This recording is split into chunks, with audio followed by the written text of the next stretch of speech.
Bonjour et bienvenue sur la chaîne. Aujourd'hui, je vais vous montrer le portefeuille que j'ai sur DeGiro. Donc le portefeuille qui a bien évolué au cours de ces derniers temps suite aux droits de douane de Trump. Il faut savoir que sur ce portefeuille-là, j'avais une plus-value de plus de 16 000 euros fin décembre et qui a fortement baissé, voire a annulé carrément ma plus-value ces derniers temps. Aujourd'hui, je suis à une plus-value de 4 000 euros, mais il y a une semaine, j'étais à une plus-value qui était pratiquement négative, quoi. Donc, c'est pour dire. Donc, avec une plus-value de 16 000 euros, voilà, on arrive à atteindre des niveaux très bas.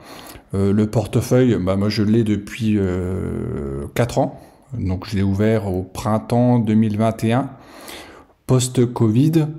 Et j'ai investi au fur et à mesure dans les actions, surtout américaines, et notamment la technologie. Donc moi, ma volonté, c'était d'accumuler des titres technologiques dans le sens où la croissance est vraiment supérieure par rapport à d'autres actions dans d'autres domaines d'activité.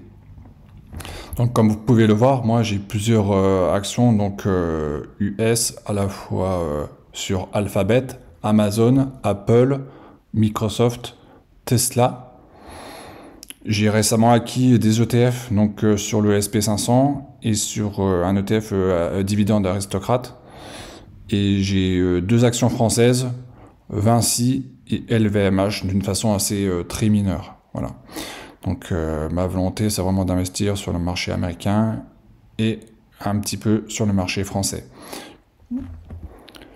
Donc voilà l'état du portefeuille à l'heure actuelle. Donc comme vous pouvez le voir, j'ai pratiquement toutes les lignes en plus-value, sauf notamment LVMH où ça a vraiment bien descendu et depuis je n'ai pas investi de nouveau sur cette valeur. J'attends vraiment des niveaux un peu plus bas quand même pour réinvestir dessus et pour diminuer mon PRU qui est de 687 euros.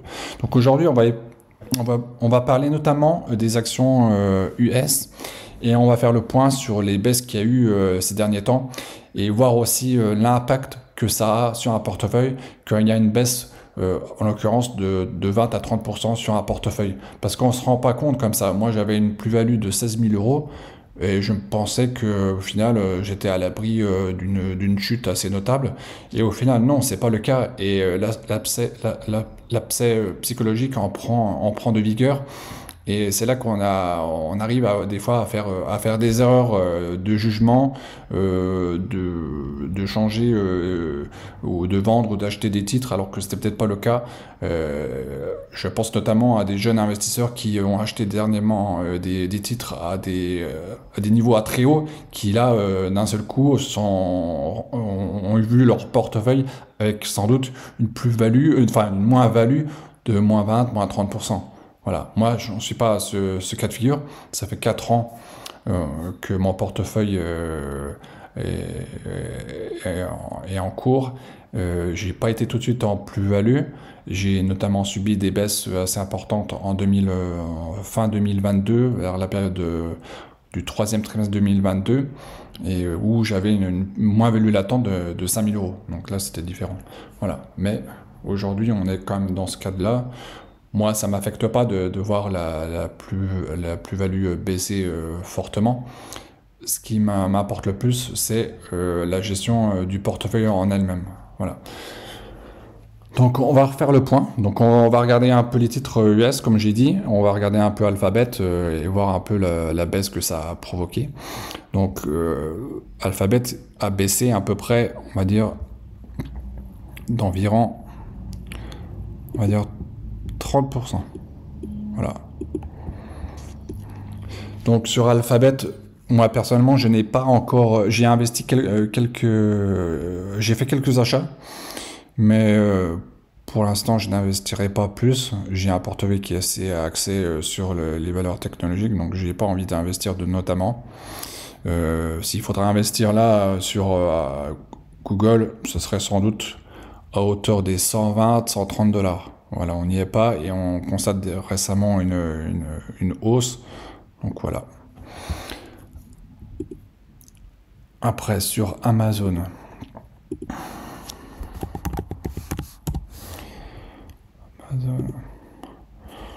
Là, une baisse de 33%. Et sur Amazon, s'il faudrait racheter des actions, ça serait à hauteur de à peu près, je sais pas, dans les 350 $ à peu près. 350, 340, 140. Voilà, dans ce niveau-là, 140, 150, ça serait très bien. Ensuite, Apple.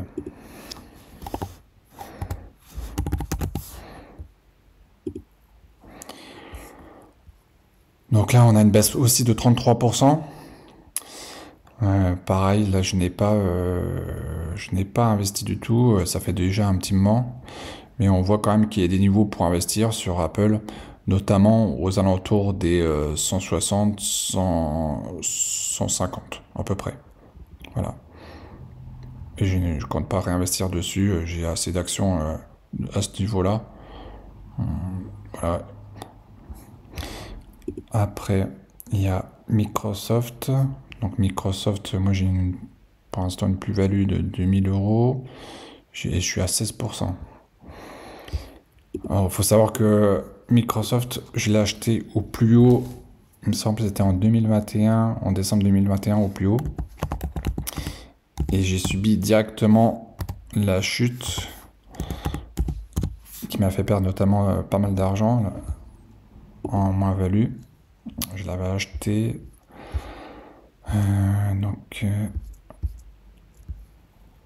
Voilà, je l'avais acheté à ce niveau-là. Voilà, et j'ai subi vraiment une baisse importante. J'ai subi une baisse de 36%. J'ai acheté au plus haut une baisse de 36%. Et pourtant aujourd'hui, comme vous pouvez le voir, je suis en plus-value. Voilà. C'est pour dire que sur des valeurs comme ça, même si on est en moins-value, il faut absolument les garder. Voilà. C'est des valeurs de qualité, il faut les garder. Voilà. Donc une zone d'achat pour Microsoft, moi ça serait à hauteur de 300 $, 330 à peu près.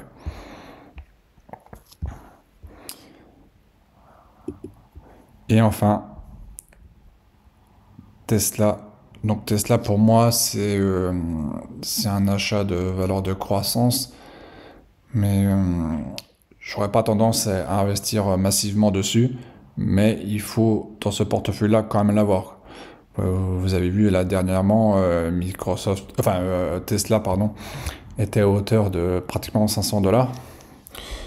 Et aujourd'hui, ça a vachement bien redescendu. On est pratiquement au niveau de début 2024. Donc la baisse, elle est quand même très très importante. Elle était à hauteur de 54%, c'est-à-dire la moitié. Voilà, la valeur a descendu de la moitié. Et moi, je pense que j'ai fait l'erreur. J'en avais 10. Je me suis dit en moi-même, je voulais en vendre au moins 20%, au moins vendre deux titres. Et je ne l'ai pas fait.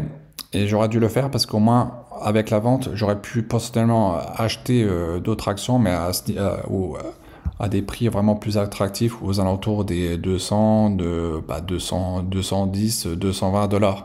C'est ce que j'aurais dû faire.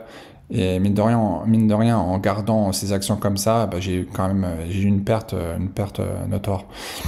Parce que quand comme vous avez pu le voir sur les actions US, elles sont tellement hautes qu'il aurait fallu peut-être vendre un petit peu pour pouvoir récupérer un peu d'argent pour acheter au plus bas. Voilà. Et moi, ça, je ne l'ai pas fait, et c'est une perte assez notable sur mon portefeuille en plus-value. Voilà. Donc, c'en est fini pour la présentation du portefeuille. Donc là, aujourd'hui, ça a l'air d'aller un peu mieux.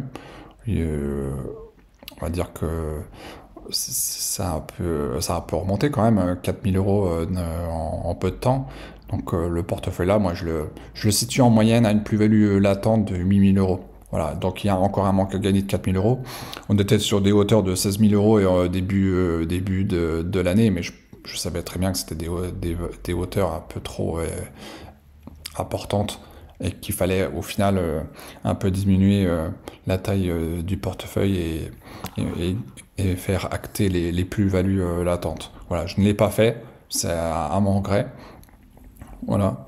Mais le plus important à l'heure actuelle, c'est à la fois de ne pas vendre, surtout, de ne pas vendre des titres vraiment au rabais, sachant que la situation est très incertaine et ça peut descendre comme ça peut remonter très fortement.